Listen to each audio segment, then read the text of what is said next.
Tá falando lá em Curitiba. Dá para ouvir? Vamos ver, vai. Dos crimes de grande corrupção. Essa tradição vem sendo quebrada nos últimos anos e a Operação Lava Jato faz parte da quebra dessa tradição de impunidade. Mas sempre no desenvolvimento desses trabalhos havia aquela dúvida perturbadora se a Operação Lava Jato ela seria uma exceção nessa tradição de impunidade ou se ela seria uma mudança de patamar do tratamento institucional para parte desses crimes.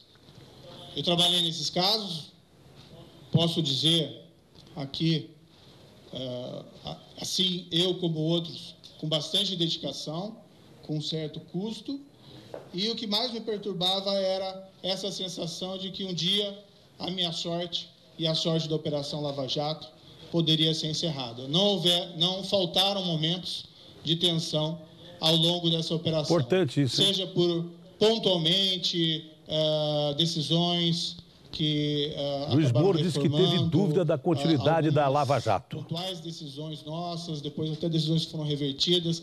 Eu lembro aqui já em maio de 2014 uma decisão do saudoso ministro Teori Zavascki, que colocou em liberdade naquele momento todos os presos. Caiu no avião. O próprio ministro Teori Zavascki voltou atrás, mas aquele foi um momento de tensão.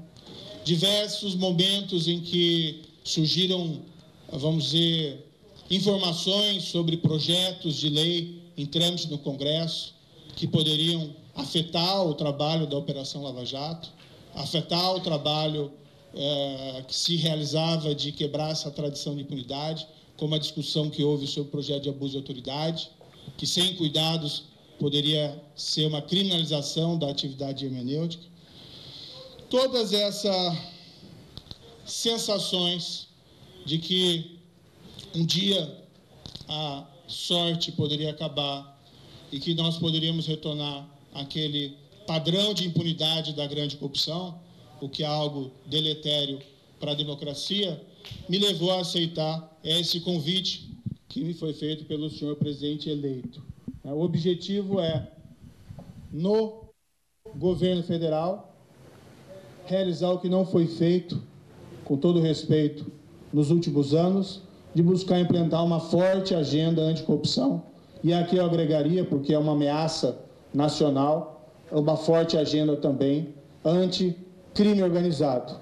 Tá? A ideia é que, e eu sei que isso pode ser recebido com grande ceticismo, compreendo, mas a ideia aqui não é um projeto de poder, mas sim um projeto de fazer a coisa certa num nível mais elevado, numa posição em que se possa realmente fazer a diferença e se afastar de vez a sombra desses retrocessos.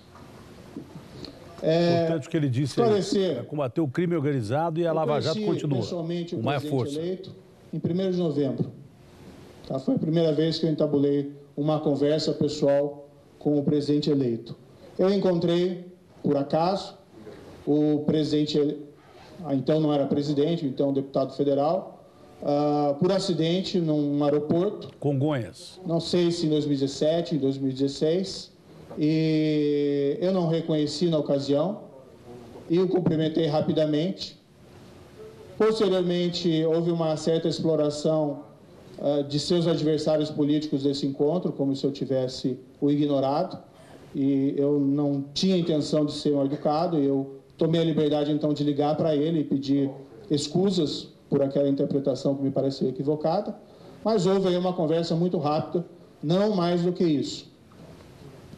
Neste ano, que o presidente me falou eu fui ontem, procurado pelo futuro ministro da Economia, o senhor Paulo Guedes, no dia 23 de outubro, na semana antecedente ao segundo turno das eleições, que me portava, ou melhor, ele trazia uma sondagem acerca do meu interesse de compor o governo.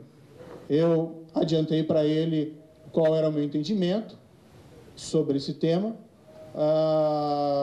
disse que só poderia, evidentemente, tratar disso depois das eleições, um eventual convite, e mais ou menos declinei a ele o que eu entenderia que seria necessário, que tipo de proposta, que tipo de projeto que eu teria se assumisse essa posição, porque se vai integrar um governo tem que ter uma certa convergência em relação aos planos. Se não há convergência, não adianta integrar o governo.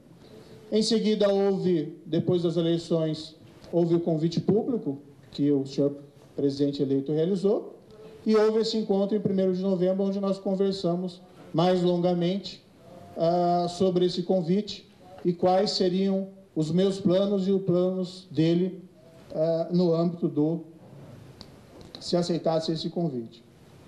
No fundo, a minha impressão foi muito positiva, me pareceu uma pessoa bastante ponderada. Nós conversamos sobre possíveis convergências e divergências e, ainda que não haja uma concordância absoluta, mesmo nas divergências, me parece possível chegar a um meio termo, como o próprio presidente eleito já declinou. Isso não tem nada a ver com o processo do ex-presidente Luiz Inácio Lula da Silva.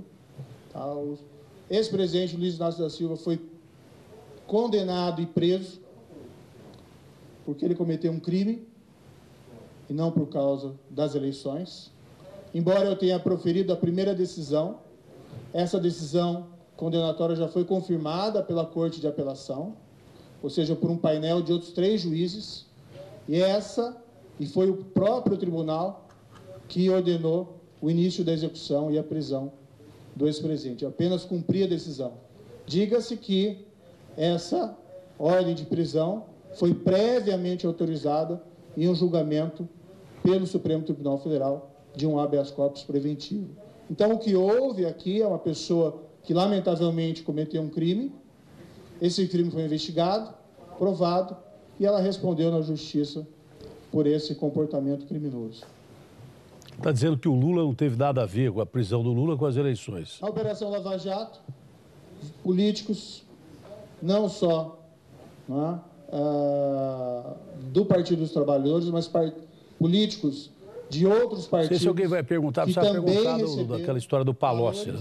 Nesse esquema criminoso que representou uma verdadeira captura da Petrobras, os prejuízos estimados apenas com custo direto de propina são da ordem de 6 bilhões de reais.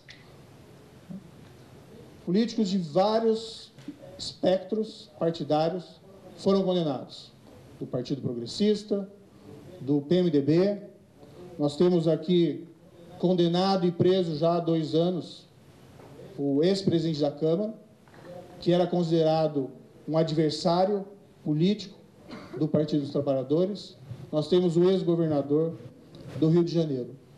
Sei que alguns eventualmente interpretaram a minha ida como uma espécie de recompensa, algo absolutamente equivocado, porque a minha decisão foi tomada em 2017, sem qualquer perspectiva de que o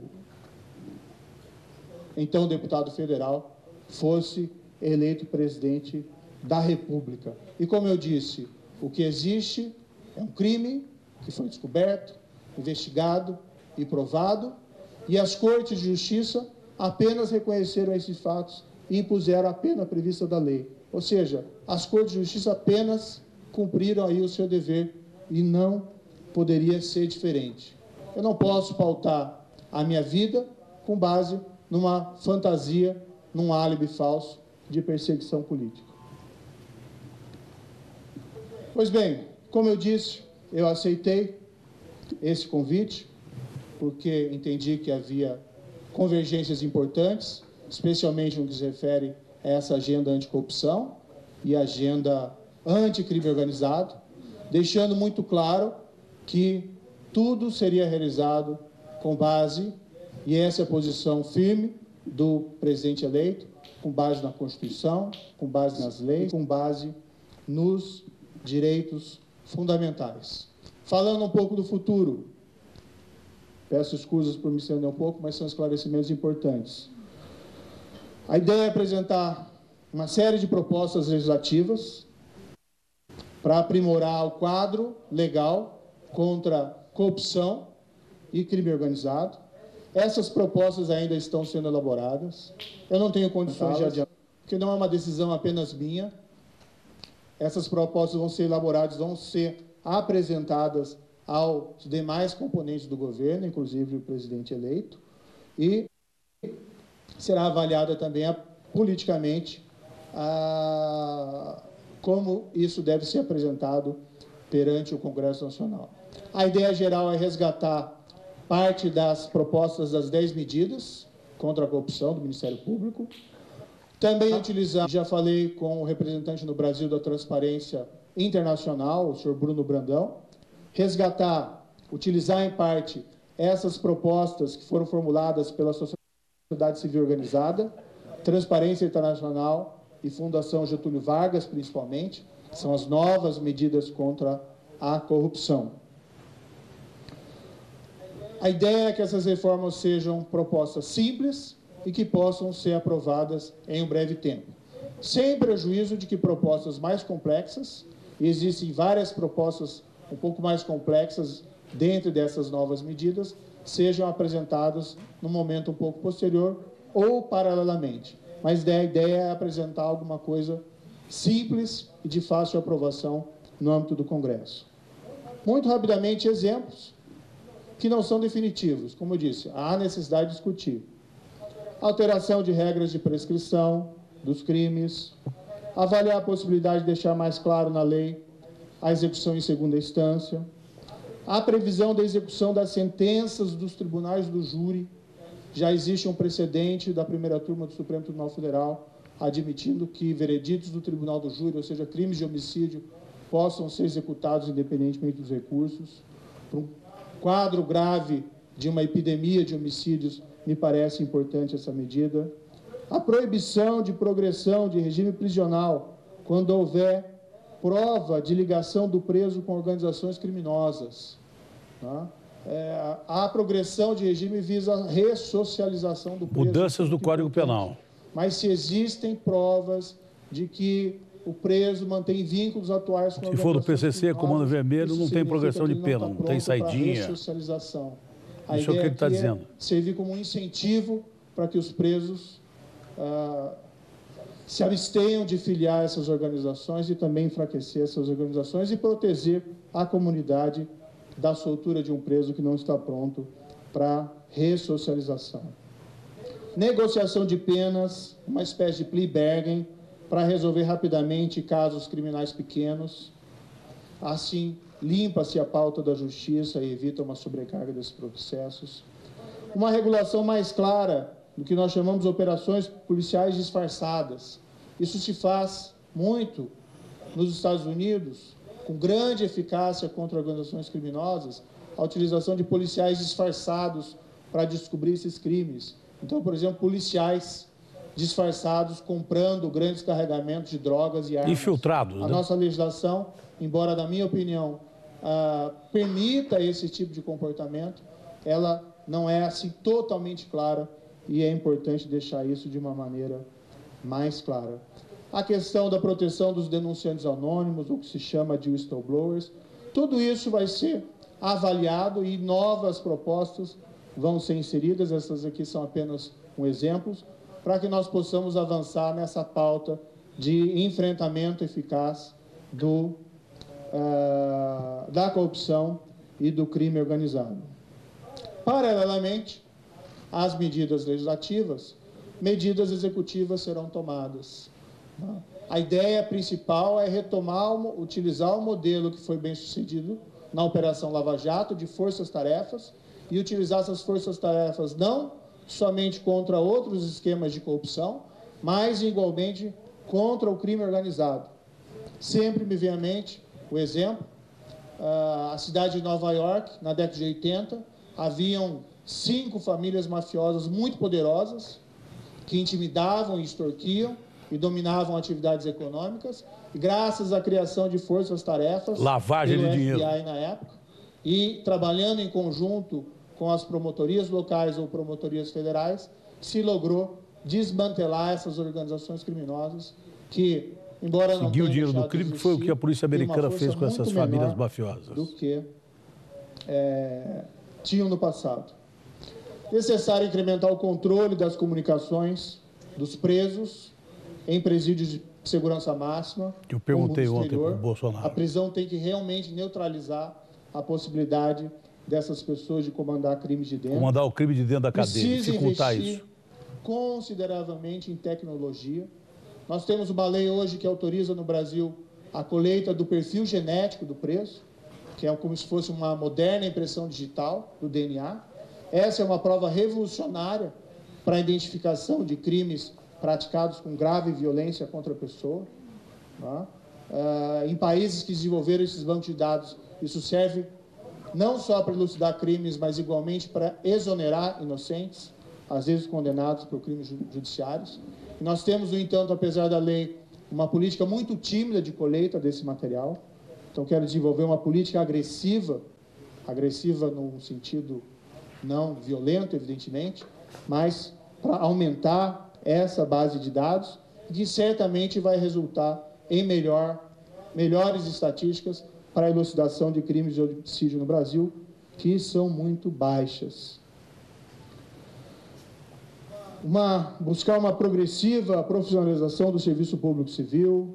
Para tanto, é preciso um diagnóstico para buscar a diminuição de cargos de comissão, para que esses cargos possam ser substituídos por cargos a serem preenchidos por concursos. Isso pode ser iniciado no âmbito do Ministério. Se a experiência for bem sucedida, pode ser expandida para outros ramos. Ou seja, investimento em equipamento, inteligência especial, estratégia. Entendo que o enfrentamento, tanto da corrupção, mas aqui mais especificamente do crime organizado, não segue necessariamente uma estratégia de confronto policial. Esses crimes têm que ser tratados com inteligência, com identificação dos ativos criminosos, com prisão dos líderes e isolamento desses líderes. O confronto policial pode acontecer quando existem áreas dominadas por criminosos, mas ele é sempre indesejável. A boa operação policial é quando ninguém se machuca e o criminoso vai para a cadeia e o policial vai para sua casa. Evidentemente, em uma situação de confronto policial, podem acontecer vítimas, mas nunca é o desejo de que isso aconteça. É um pouco estranho dizer isso, mas não existe a menor chance de utilização do Ministério ou da polícia para a perseguição política.